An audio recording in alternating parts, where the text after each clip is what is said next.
ગયા છીએ જડેશ્વર મહાદેવ, જે વાંકાનેરથી થોડાક જ અંતરે આવેલું છે.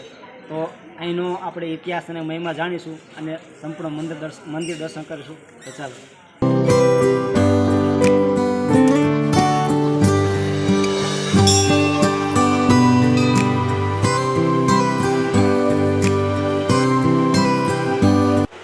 મિત્રો, અત્યારે તમે દર્શન કરી રહ્યા છો જડેશ્વર મહાદેવ મંદિરના.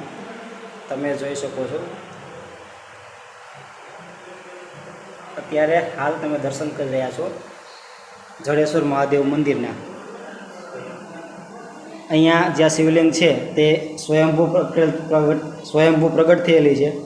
અને જેમ એના ઇતિહાસમાં આપણે જોયું કે ગાય જે છે તે અહીંયા શિવલિંગ ઉપર આવી અને પોતાની મેળે અભિષેક કરતી હતી. આપ અત્યારે દર્શન કરી રહ્યા છો જડેશ્વર દાદાના.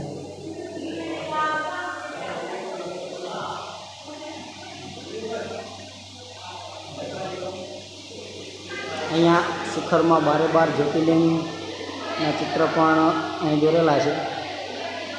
ત્યારબાદ હવે અમે તમને દર્શન કરાવવાના છીએ એ મંદિરના.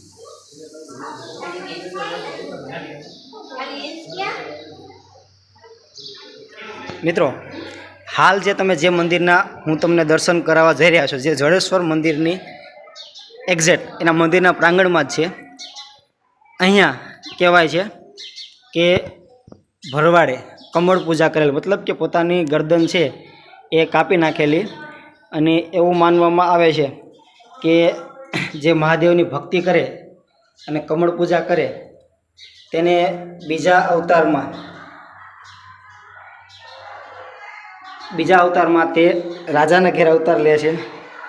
તો જામનગરના રાજા જેમને માથું દુખતું, તો તેમને જે જ્યોતિષે કીધું કે જે જડેશ્વર, હાલ જડેશ્વર, ત્યારના ટાઈમે કીધું કે ત્યાં જાઓ અને અહીંયા ખોદકામ કરો.